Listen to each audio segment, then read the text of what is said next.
Ano que vem. Muito bem.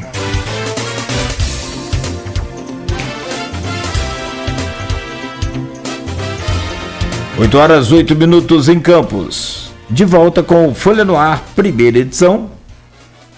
Hoje conversamos com o Cristiano Miller, presidente da OAB Campos, 12ª subseção. Já falamos aqui nesse primeiro bloco da entrevista sobre a legalidade dessa anulação da reprovação das contas da Rosinha. E agora vamos a outra polêmica, Arnaldo Neto, que é justamente essa prisão do deputado Daniel Silveira, que se desenrolou aí numa... Até a esposa dele recebeu esse auxílio emergencial. Hoje deram uma vasculhada na vida dele após aquela postagem, né, contra o STF e também de apologia ao AI-5. E também a clara PEC da impunidade. Arnaldo. Eu quero ir mais na questão constitucional, Cristiano, sua opinião quanto à decisão do Supremo Tribunal Federal da prisão a partir daquele vídeo. E aí a gente tem duas questões. Uma, a prisão mesmo, decretar prisão, seja em flagrante delito ou não, né, no caso do deputado estar expressando sua opinião, embora a minha opinião é que realmente seja um ato antidemocrático, que fere a Constituição. Eu não estou aqui endossando o direito de falar o que quiser, né, até porque eu trabalho com palavra e a gente sabe que uma palavra mal colocada pode mudar todo o contexto de uma história, né? Mas, enfim, queria saber a sua opinião quanto à questão da liberdade de expressão e o que é crime quando se fala, e quanto a esse ordenamento aí que criou alguma divergência do mandado de prisão, em flagrante, né? Se, no seu entendimento, isso existe ou não. Bom, é preciso que a gente delimite, né, a necessária liberdade de expressão. Claro que todos nós, isso aí é extremamente valioso, a gente deve brigar todo o tempo para que tenhamos a liberdade de expressão, manifestarmos da maneira que a gente quiser. Mas é evidente, como todas as garantias constitucionais, a liberdade de expressão não é absoluta. Não posso falar o que eu bem quiser, né? Eu tenho limites. E, especialmente no caso aí, existe um limite de você estar sendo ou fazendo uma manifestação antidemocrática, né, ferindo ou pretendendo agredir o Estado democrático de direito. E aí você encontra barreiras. E foi exatamente o caso, né?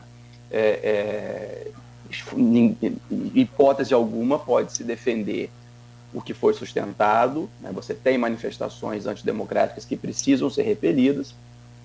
O questionamento é exatamente o desdobramento disso, né? Poderia ter havido ali a prisão em flagrante, era necessária a prisão em flagrante, e mais do que isso, né? Me parece que hoje já estamos aí com quase 20 e poucos dias, quase um mês já dessa prisão, se ela se sustenta, né? Se ainda é necessária a manutenção da prisão do deputado. São questões diferentes, né? Uma coisa é você defender a necessidade de punição, né, daquele que tem manifestações antidemocráticas. Outra coisa é você defender que essa pessoa continue presa, porque, afinal de contas, você tem um ordenamento jurídico que precisa ser respeitado. Ainda que você não concorde com aquela manifestação, você não pode simplesmente ignorar todo o restante do ordenamento jurídico que disciplina a matéria. E eu não sou nenhum expert em direito penal, mas as manifestações que têm surgido nesse sentido, né, daqueles que são, de fato, especialistas, no sentido de já estar havendo aí um excesso nessa prisão, né? Tanto que a Procuradoria-Geral da República, em que pese no caso específico aí, não sei se tem tanto peso político, né? Afinal de contas, o Procurador-Geral da República ele tem sabidamente manifestações favoráveis ao governo federal, mas enfim, a Procuradoria-Geral da República, no caso específico, já pediu a liberdade, ou pelo menos que ele fique, né, com tornozeleira, mas a liberdade do deputado. E quanto a esse mandado de prisão em flagrante, você acha que é algo possível? É possível, o Supremo não faria, né? Mas, assim, é algo discutível em relação ao direito? É discutível, sim. No caso específico, me parece bem discutível, né? Mas é preciso também que a gente entenda o tipo de crimes que podem acontecer, e é necessária essa evolução, né?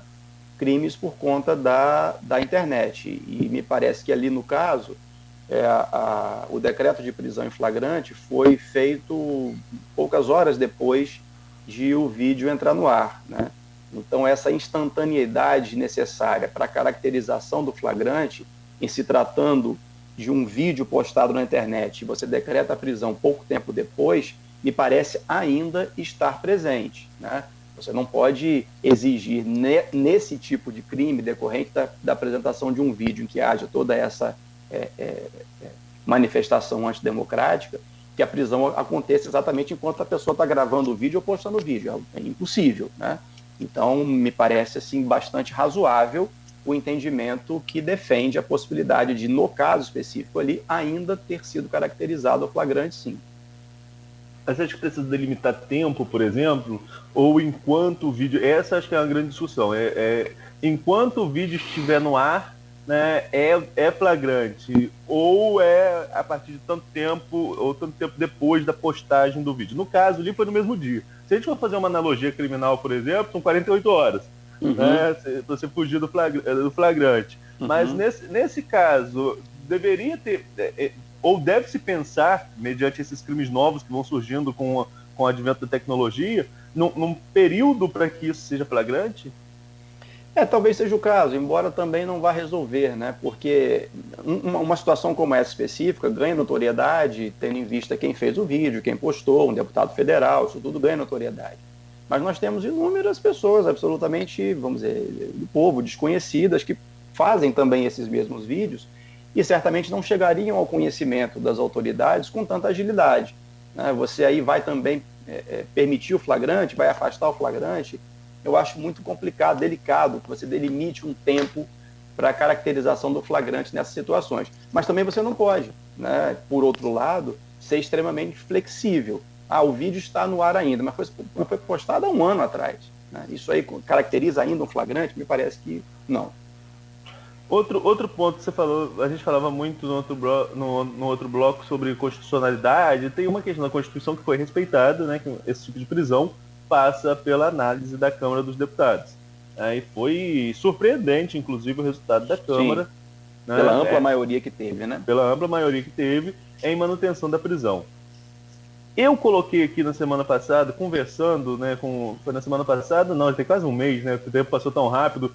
Quando a gente conversava com o João Paulo Granja sobre essa decisão, eu colocava que, e ainda seria votado pela Câmara, não estaria em jogo ali, inclusive, um possível atrito entre as instituições, um conflito institucional, caso a Câmara desautorizasse a prisão do Supremo, visto que teve críticas diretas aos ministros do Supremo, pessoais.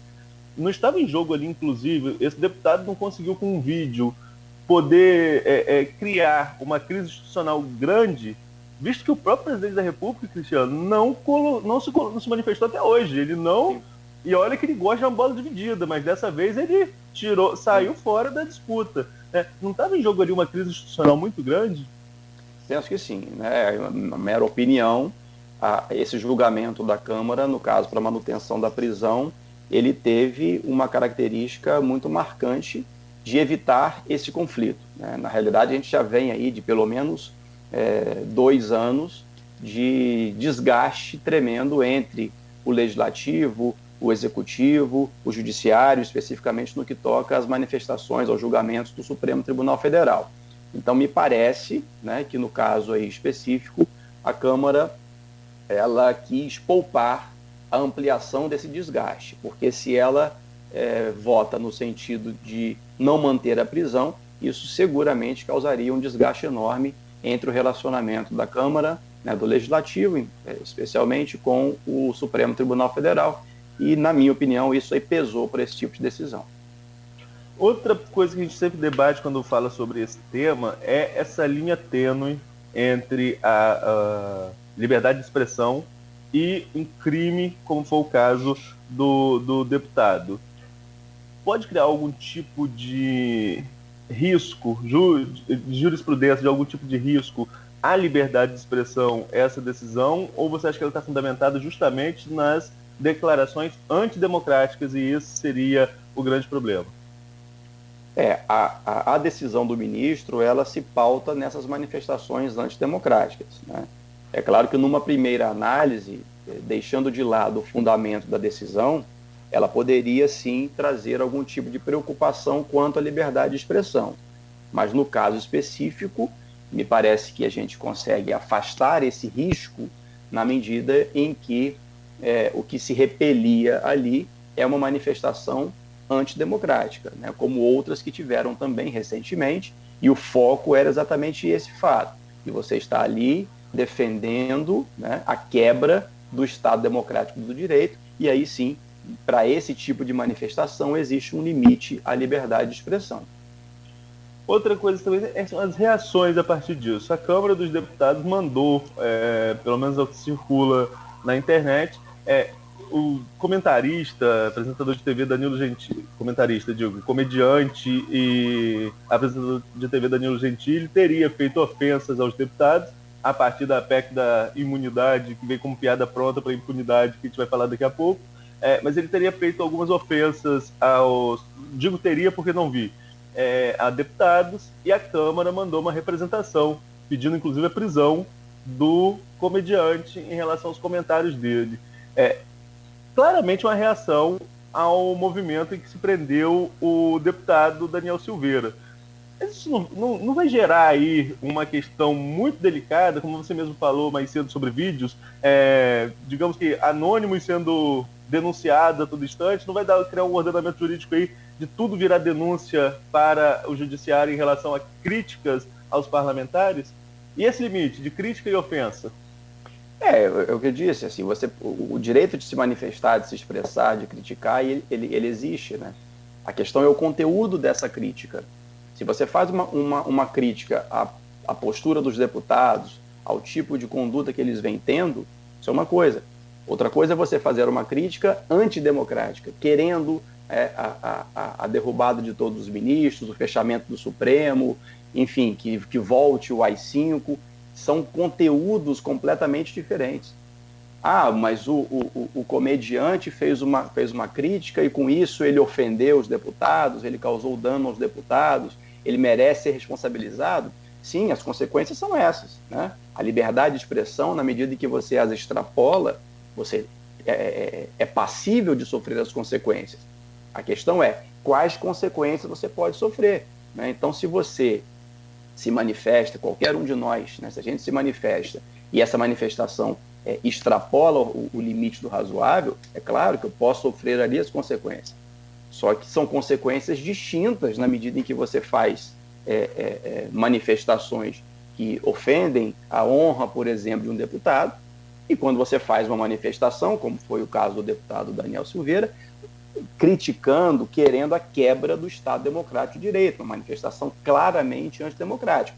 As consequências são absolutamente distintas, não tem é impossível fazer qualquer tipo de paralelo entre elas. Agora, uma reação... Nogueira, você abriu o microfone e tem alguma pergunta? Sim, com relação a essa questão da prisão em si e do fato de ter incidido, né, nenhum deputado. Mas nós tivemos, e Arnaldo levantou muito bem essa questão, será que são 2 pesos, 2 medidas? Se o cara é um deputado, ele já sofre uma sanção mais severa. Se é um popular desconhecido, o tribunal, né, talvez faça vista grossa, uma coisa mais ou menos assim. Mas com relação a essa prisão, talvez tenha sido a gota d'água, o Cristiano, porque... Eu me lembro ano passado, eu estou pesquisando para ver a data, 14 de junho, houve um ataque, lembra daquele grupo dos 300? Né? Não sei se vocês se lembram. Sim, lembro, mas ali houve também a prisão, né? Então, aí é que eu queria chegar lá. Não? Inclusive a Sarah Winter, né? Conhecida e tal. Eu não sei, tem uma campista também que continua... Tem, mas ninguém nem lembra dela, né? Você vê se a pessoa se queima, vai pra lá, ninguém nem lembra, só lembra da Sarah. É a Érica, esqueci o sobrenome dela. Pode comentar. Érica Viana. Érica Viana. Sim. Sim, Érica Viana. Ficou com ônus, mas não levou o bônus do grande problema que foi lá. A própria Sara, que vinha como uma ativista muito forte, aparecendo frequentemente aí nas redes e nos jornais e tal, ela também foi detida. Houve e também teve um outro protesto, se vocês puderem me ajudar, data eu não vou conseguir lembrar, em frente à casa o apartamento do Alexandre de Moraes. Sim. Lembra? Então, sim. Quer dizer, será que isso tudo não foi assim, tipo, vamos dar um basta por aqui? E aí sobrou. A prisão agora? E aí sobrou para o deputado também. Não, na verdade, quer dizer, pelo menos nesse aspecto, me parece haver aí se existem falhas, me parece que existem nessa postura também aí do Supremo, o fato de ter iniciado o inquérito, enfim, de ter escolhido quem ia julgar o inquérito, o processo, perdão. Então, tudo isso é extremamente questionável. Mas nesse particular, de decretar prisão de conhecido ou desconhecido, me parece estar havendo aí uma coerência, né? Todos até agora que se manifestaram mais gritantemente, com maior exposição, com manifestações antidemocráticas, tiveram o mesmo desfecho, né? A mesma consequência. Mas quando você chega a um deputado, Cristiano, não é algo até meio que didático? Tipo assim, olha, é com todo mundo e a gente não vai aceitar isso, né? Sim, não tenha dúvida. Não tenha dúvida. O fato de ter também prendido determinada prisão de um deputado, me parece assim, ter essa característica, esse propósito, né? De deixar claro, olha, a ninguém é possível esse tipo de manifestação e ninguém vai tolerar esse tipo de manifestação antidemocrática. Antes de continuar, também queria falar só que eu concordo com você quanto à manutenção da prisão. Eu pensei sinceramente que depois da votação da casa, o próprio Supremo ia relaxar, ia converter ali em alguma medida restritiva. Mas vamos seguindo, que como reação... Só mais uma colocaçãozinha, Arnaldo. Também isso não é, e aí é sobre justamente esse mitir aí. Isso não é também um pouco das decisões, às vezes, meio que duvidosas de alguns ministros? Também a reação a essa questão? O problema é quando você quer enfrentar essas manifestações antidemocráticas e age também de forma autoritária, né? Com ilegalidade. E me parece que, no caso aí, a manutenção da prisão dele por tanto tempo já está extrapolando o que prevê a legislação sobre a matéria. Exato. Eu concordo com a análise. Mas aí a gente, prosseguindo nessa linha ainda da Câmara dos Deputados, veio em reação, né, à PEC da imunidade, apelidada, e como eu falei aqui mais cedo, piada pronta, de PEC da impunidade, né?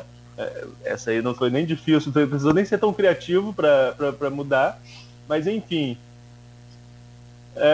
nem precisava ser um comediante, né? Isso aí pode ser de qualquer redação de jornal. E ali traz algumas alterações, proposta de algumas alterações que poderia dificultar, inclusive, a prisão de um deputado. Você conhece as propostas? Qual a sua opinião em relação a essa mudança? E acredita que seja, como eu falei aqui, uma reação à prisão do deputado Daniel? Que é uma reação, eu entendo que sim, né? Foi uma reação, diversos pontos foram colocados, ou passou a ser mais desenvolvida essa PEC por conta da prisão, né? Eu não tenho dúvidas em relação a isso. Ela é uma PEC que tem pontos extremamente controvertidos, né? Que merecem todas as críticas, mas alguns pontos mais graves, vamos dizer assim, dessa PEC já vêm sendo excluídos com as discussões internas, né? Existem pontos que já foram eliminados e me parece que com isso ela vai também enfraquecendo, né? A intenção inicial dessa PEC ela já vai perdendo muita força com a exclusão desses pontos de ampliação da imunidade parlamentar, da questão da própria inelegibilidade também sofreria algum tipo de interferência, né? A lei da ficha limpa seria de alguma forma afetada com relação a isso, as buscas e apreensões em parlamentares também teriam algum tipo de restrição, as consequências, né, das manifestações dos deputados, e aí é muito nítida é muito claro o casuísmo, né, que as manifestações dos deputados ficariam restritas a punições internas, né? Somente a Câmara poderia punir aquele deputado, ou seja, nem consequências cíveis e muito menos criminais poderiam surgir dessas manifestações antidemocráticas, por exemplo. Então, isso tudo que eram pontos muito sensíveis e graves dessa PEC já estão sendo retirados nesse curso das discussões. Então, ela já está, hoje em dia, muito menos, apesar de ter ainda pontos discutíveis, ela já está bem mais enfraquecida, vamos dizer assim.